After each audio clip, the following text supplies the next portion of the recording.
Branding and design is an interesting area for me to talk about. Back in the old days when I worked in the digital print industry, I actually studied quite a bit of design and actually even did some work in the area. Unfortunately, I'm bad at it. There's really no way around it. I understand it technically and I understand the importance of it, but just never personally had the aesthetic to make it work. So with that said, let's jump in and have a look at why it's important for your company.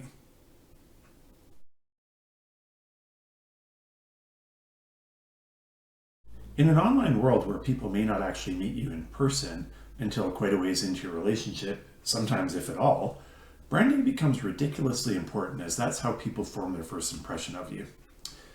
So, jumping in, what is your brand? And other than what I just mentioned, why is it important?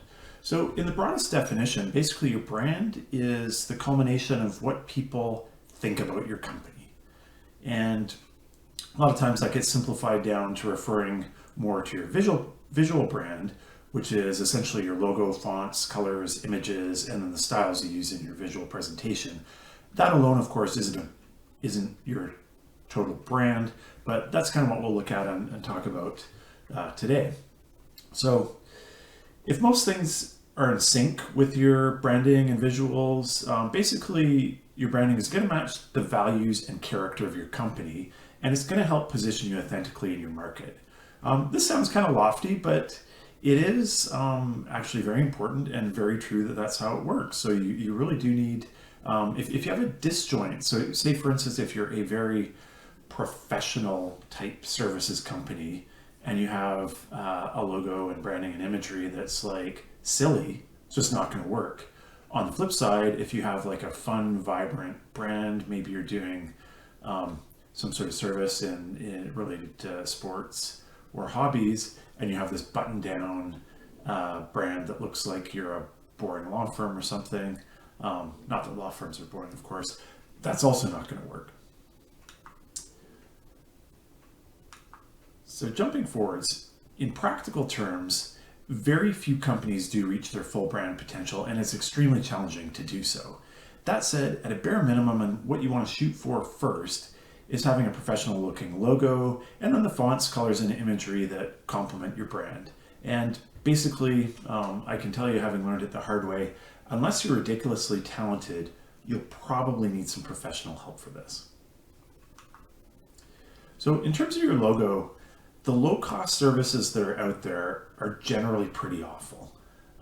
That said, you might be able to find something low priced that will get you by, that looks reasonably professional until you are ready to invest in some professional support. But to be honest, I just haven't seen any of the services that are out there that do those low-cost logos that really stand up, that consistently produce good work.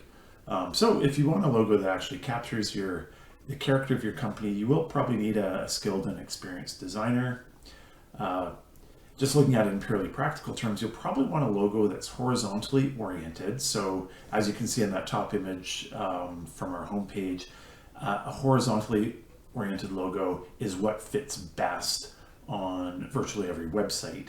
If you have it sort of taller rather than wider, it either stretches the top area and takes up too much space, or you have to shrink it to a size where it's hard to read if it's vertically stacked instead of horizontal.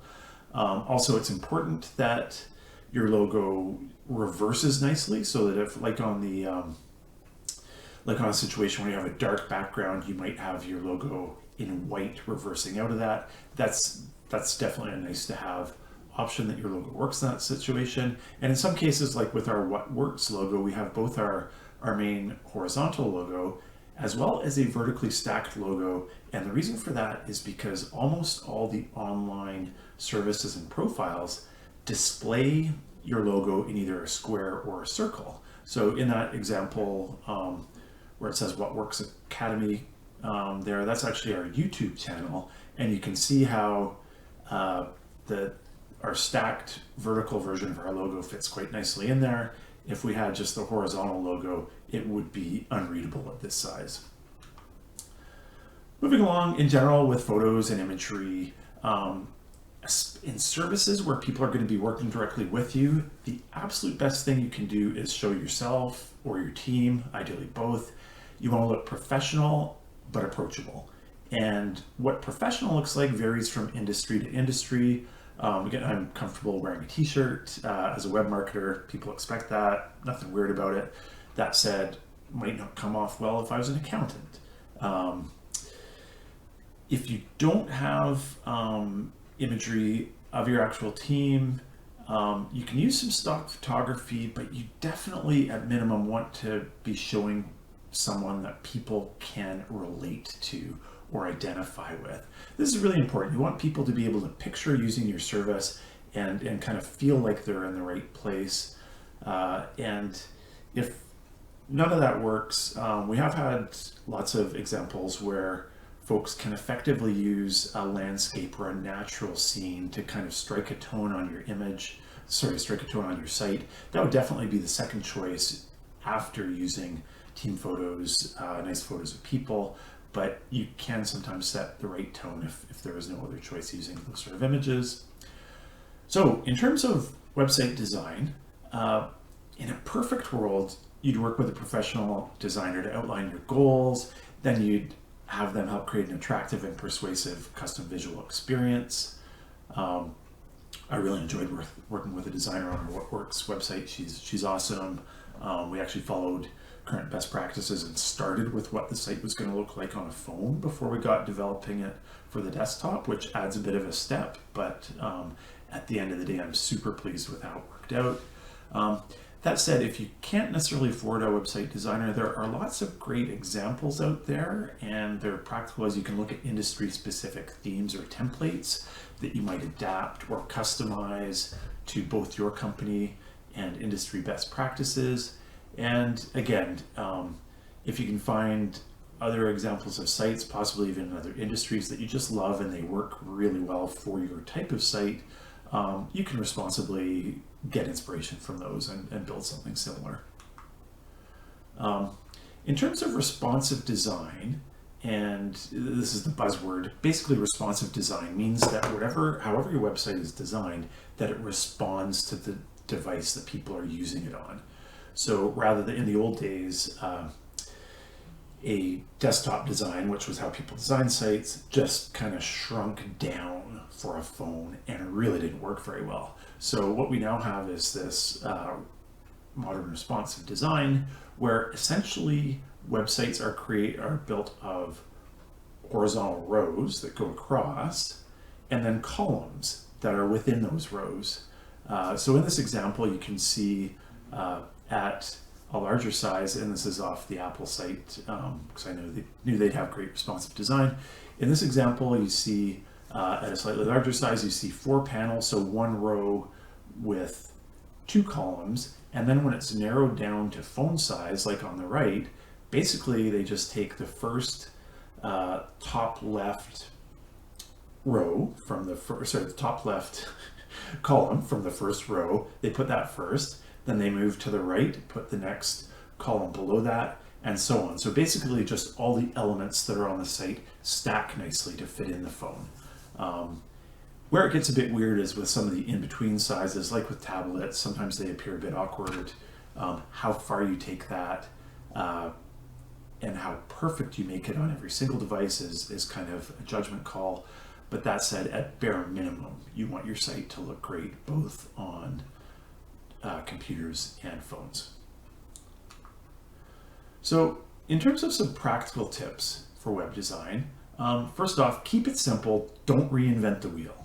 A simple, well-executed site is a million times better than ambitious but not well put together site. Again, just to reiterate, keep your mobile design top of mind as your site gets planned. And then just on the DIY area, some folks can absolutely manage to put together an attractive design. And it's funny, trust me, I've tried in a lot of our businesses or a lot of our iterations of our websites in a couple different businesses. And if I'm truly being honest, I've never succeeded with it. And quite frankly, it has cost us money over the years. If somebody doesn't get that great first impression, as much as we might be the best firm to service their needs, if they don't get the impression that we're the best firm, we can lose business.